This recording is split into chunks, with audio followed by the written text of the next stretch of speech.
चलिए भाई, आज के लेक्चर में स्टार्ट करेंगे हम लोग सिंपल वर्किंग स्ट्रेस मेथड का डिटेल कॉन्सेप्ट। ठीक है ना। लास्ट क्लास में क्या बात कर चुके थे, ये बात कर चुका था मैं कि एलएसएम और डब्ल्यूएसएम में अंतर क्या है, थोड़ा बहुत, पूरी बातें भी नहीं, क्योंकि जब तक एलएसएम को थोड़ा सा बेसिक नहीं समझेंगे तब तक डिफ्रेंशिएट कहाँ कर पाएंगे। एक चीज ये दोनों भाई, इनमें ये अंतर है, अंतर नहीं बताना है, एक को समझना है दूसरे को समझना है, अंतर अपने आप समझ में आ जाएगा। इसलिए मैं अंतर पर अभी ज्यादा बात नहीं करूंगा, क्योंकि अंतर लिखने के लिए आता है 5 नंबर में कि डब्ल्यूएसएम और एलएसएम में अंतर क्या है। तो उस अंतर के बारे में हम डिटेल में बात बाद में करेंगे, लेकिन हाँ, मैंने थोड़ी बहुत आपको ओवरव्यू जरूर दिया है कि डब्ल्यूएसएम मेथड क्या है।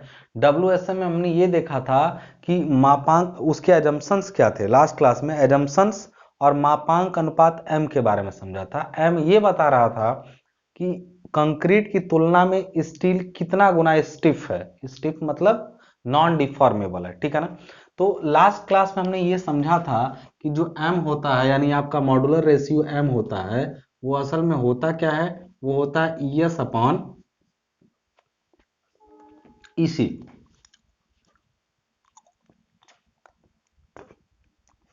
वो ईएस अपॉन ईसी होता है, लेकिन कोड ने सरलता के लिए इसको निकालने का तरीका हमको बताया था कि आप 280/3 सिग्मा सीबीसी कर दीजिए और आसानी से आप एम की वैल्यू निकाल सकते हैं किसी भी कंक्रीट के ग्रेड के लिए।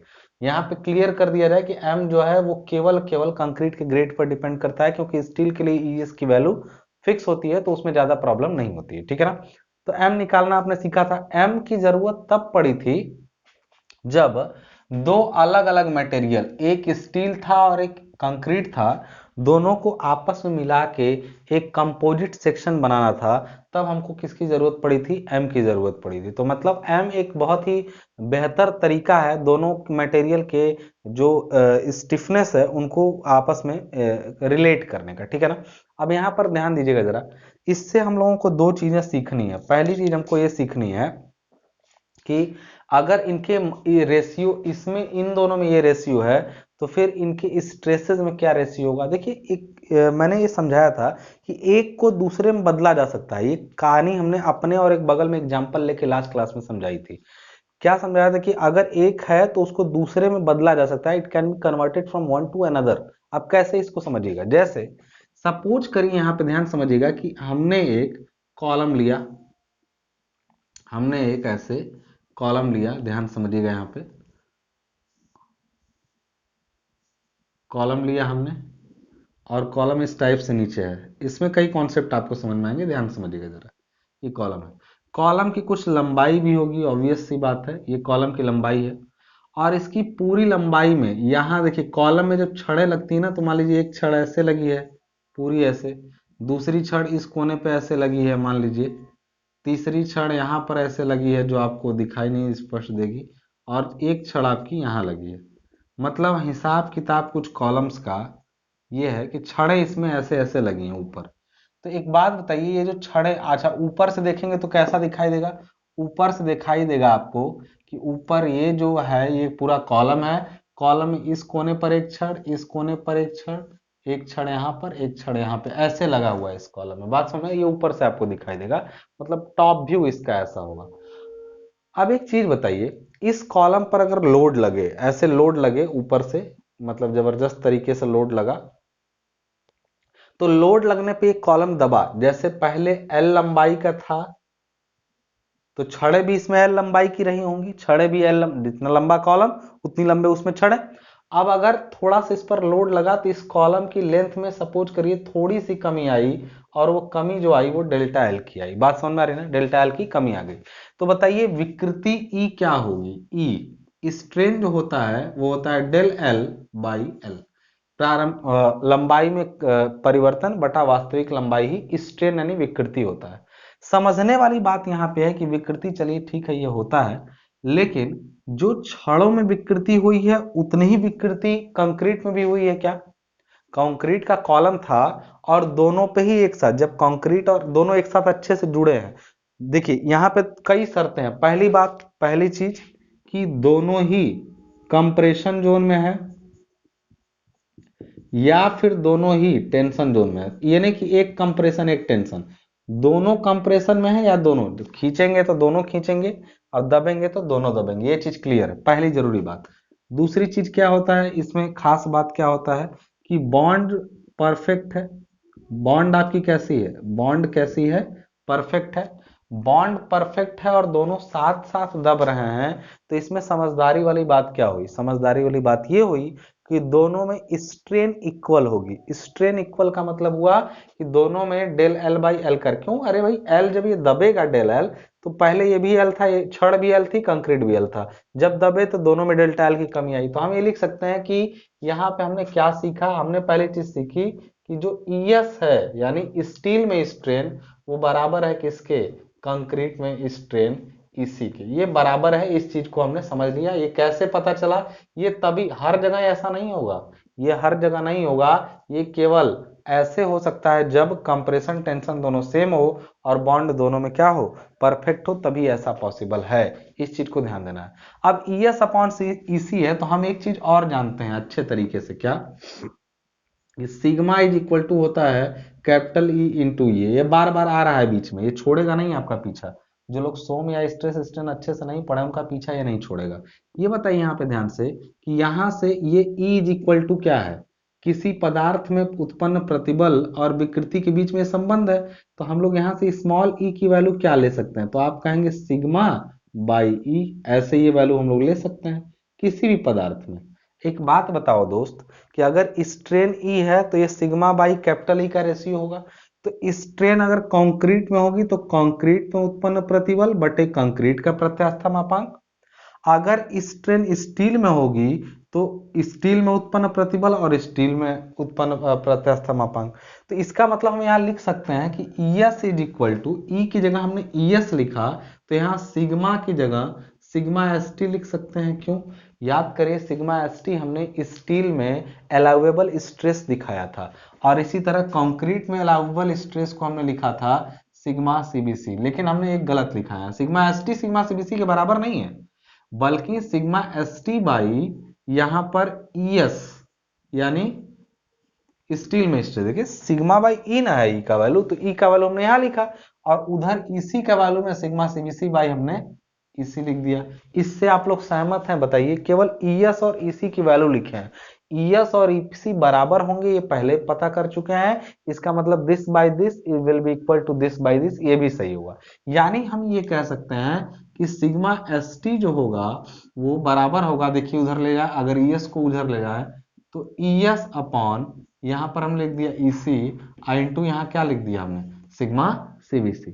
अब एक चीज हमने पहले ही पढ़ा था कि ES अपॉन EC क्या होता है, स्मॉल m होता है, स्मॉल m के बराबर हमने लिखा है ES अपॉन EC। तो इसका मतलब हम लोग लिख सकते हैं कि सिग्मा ST बराबर जो होगा वो होगा m सिग्मा CBC।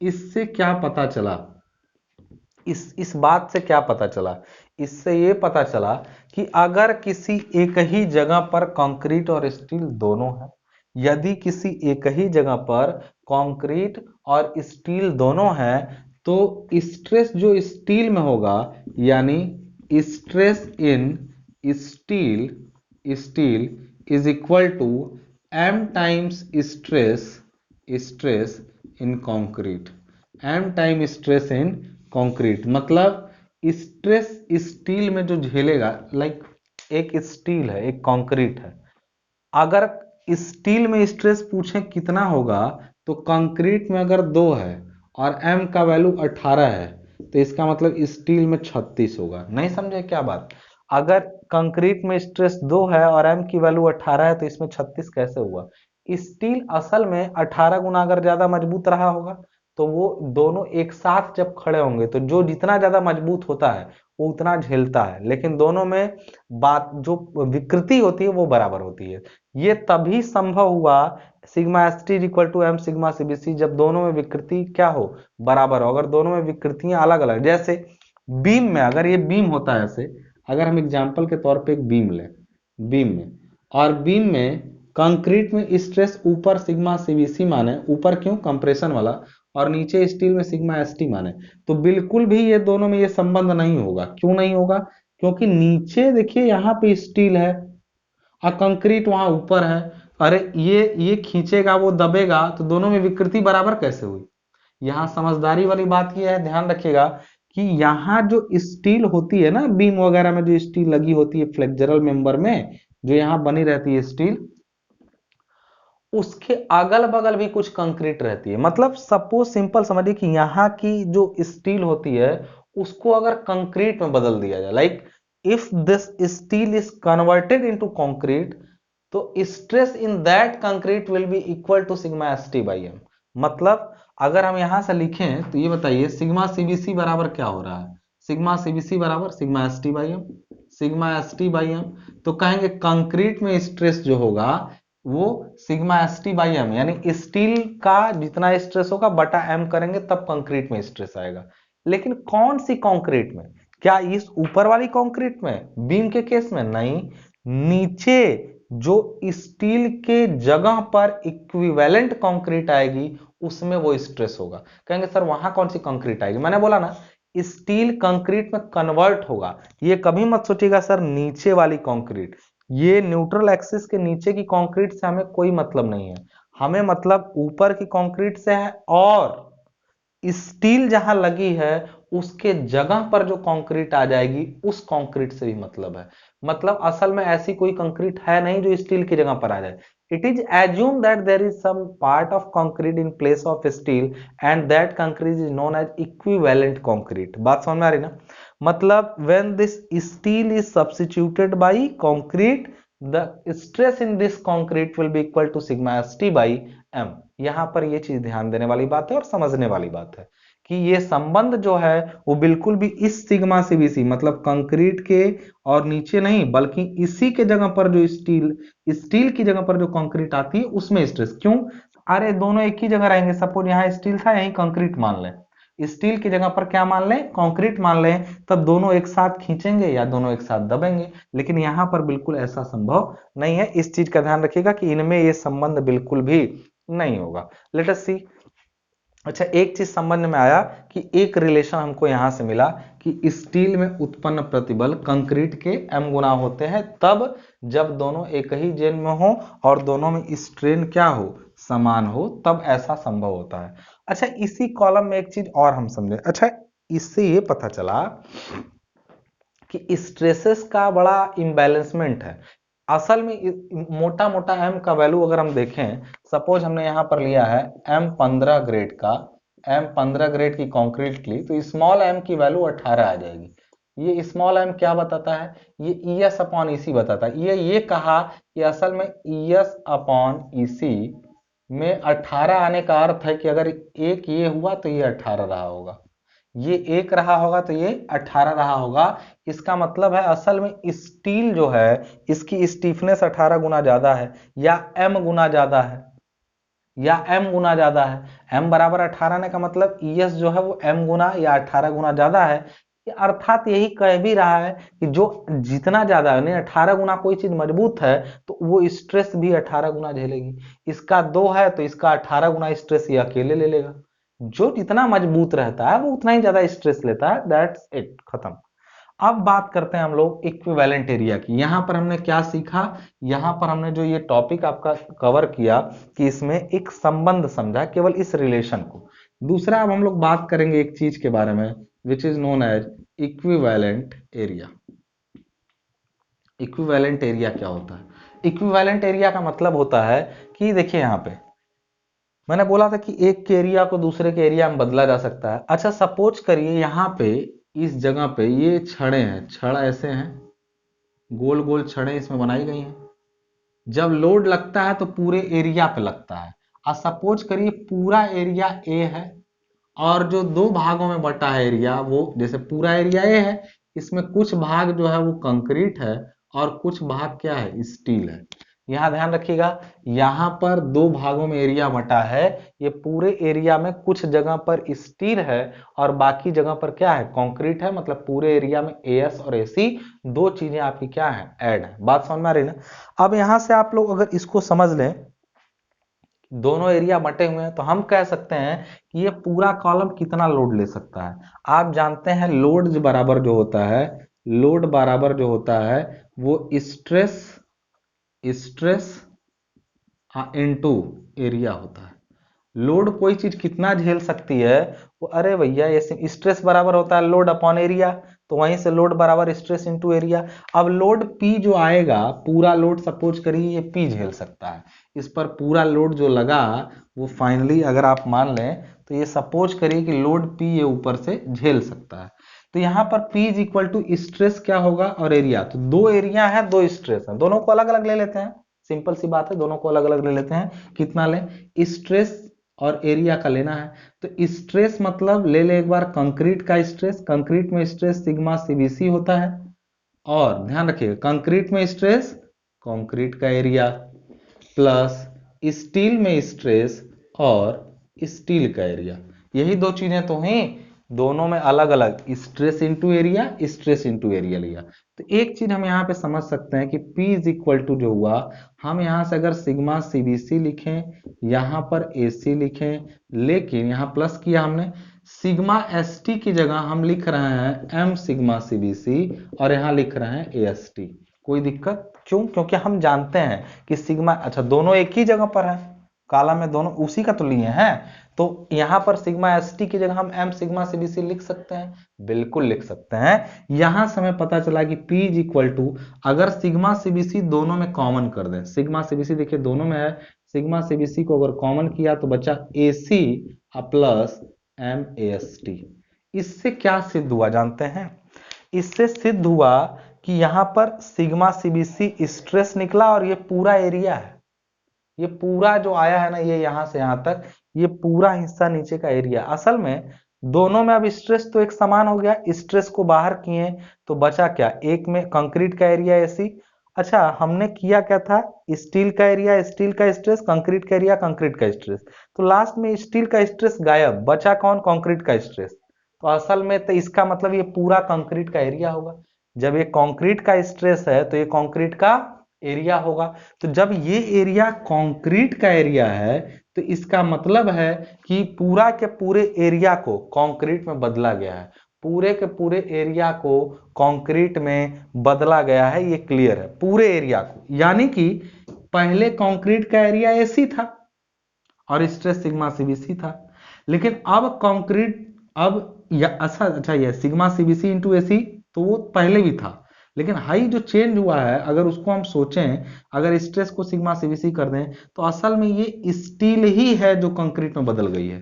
समझिए जरा ध्यान से, क्यों बदली है भाई, अगर ये स्ट्रेस कंक्रीट में है तो ये पूरा कंक्रीट का एरिया हो गया, मतलब कुछ तो कंक्रीट था ही, और जो स्टील थी वो भी किस में बदल गई, कंक्रीट में बदल गई। तो जब स्टील कंक्रीट में बदलती है तो वो M गुना हो जाती है। जैसे हम बहुत मजबूत थे, तुमसे 18 गुना ज्यादा, तो हमारे जैसे अगर 3 आए ना तो तुम्हारे जैसे 54 लोग चाहिए, यानी हमारे 3 के 3, हम अकेले हैं ना, 3 हम काफी मजबूत थे, 18 गुना ज्यादा मजबूत थे, तो हम अगर 3 हैं तो आप जैसे अगर आप 18 गुना हम आपसे ज्यादा मजबूत हैं तो हमारे जैसे 18 18 18 लोग, आप 54 लोग रहेंगे तब होगा।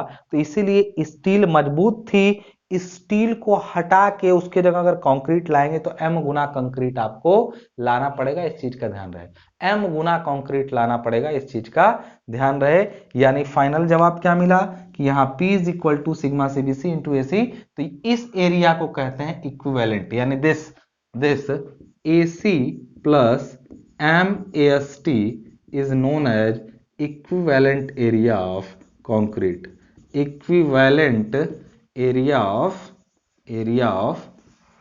कंक्रीट। बात समझ में आया? ये आपका क्या है, इक्विवेलेंट एरिया ऑफ कंक्रीट है। क्लियर है, बातें समझ में आ रही होंगी? अगर समझ में आ रही है तो वीडियोस को प्लीज लाइक कर दीजिए, चैनल को फटाफट से सब्सक्राइब कर दीजिए, और कंप्लीट सिलेबस के लिए डिस्क्रिप्शन बॉक्स चेक करिए। अगर आपने ये पूरा टॉपिक अच्छे तरीके से समझ लिया है तो आप लोगों को डायरेक्ट अभी तक जो WSM का जो बेसिक बात था वो समझ में आ चुका है। अभी हम लोग बात करेंगे अब बीम के बारे में, और बीम के बारे में बात करेंगे तो मतलब हम फ्लेक्सुरल मेंबर के बारे में बात करेंगे। फ्लेक्सुरल मेंबर का सेंस होता है कि किसी बीम के अंदर फ्लेक्सिबिलिटी होती है, उसके अंदर मोमेंट को रजिस्ट करने की क्षमता होती है। जब भी कोई बीम होता है तो उसके अंदर मोमेंट रजिस्टिव कैपेसिटी होती है। मोमेंट रजिस्टिव कैपेसिटी का मतलब होता है कि वो बीम, जैसे देखिए किसी बीम पर जब लोड लगता है तो आते हैं शियर फोर्स और बेंडिंग मोमेंट, अगर हमें ये पता करना हो, देखिए अब आगे की जो प्रॉब्लम आने वाली है ना हम लोगों के सामने, वो प्रॉब्लम आने वाली है कि कोई बीम हम लोगों को दिया जाए और पूछा जाए कि वो बीम कितना लोड ले सकती है। बीम बना बनाया दे दिया गया, बना बनाया दे दिया गया, और पूछा जाए कि वो बीम कितना लोड ले सकती है। या फिर दूसरी प्रॉब्लम हमारे सामने ये आ सकती है कि कोई हमें लोड दे दिया जाए, बीम दिया गया, पूछा गया कितना लोड ले सकती है, या फिर हमें लोड दिया जाए और पूछा जाएगा किस साइज का बीम बनाया जाए और उसमें कितनी छड़ें लगाई जाए ताकि वो उस लोड को ले सके। दो क्वेश्चन उल्टा है। पहला, बीम बनी है, बोला गया कि उसमें 5 छड़ें 10 छड़ें लगी हैं, बताइए कितना लोड लेगा। दूसरा, लोड दिया गया, पूछा गया कि बताइए किस साइज की बीम बनाएं और उसमें कितनी छड़ें लगाएं। अब ये मेन होता है डिजाइन। डिजाइन का मतलब होता है to determine, design is nothing but to determine, RCC, design of RCC member is nothing but to determine the size of structure with the details of reinforcement, यानी reinforcement की जानकारी के साथ साथ स्ट्रक्चर के साइज को बताना ही डिजाइन कहलाता है। डिजाइन का मतलब होता है अरे यार इतने बाई इतने का बीम बनाओ, उसमें इतनी छड़ लगा दो, यही डिजाइन है। कैसे पता करेंगे, अगली पूरी बातें जो है अगले लेक्चर में होंगी। तब तक के लिए इजाजत दीजिए, मिलते हैं, धन्यवाद।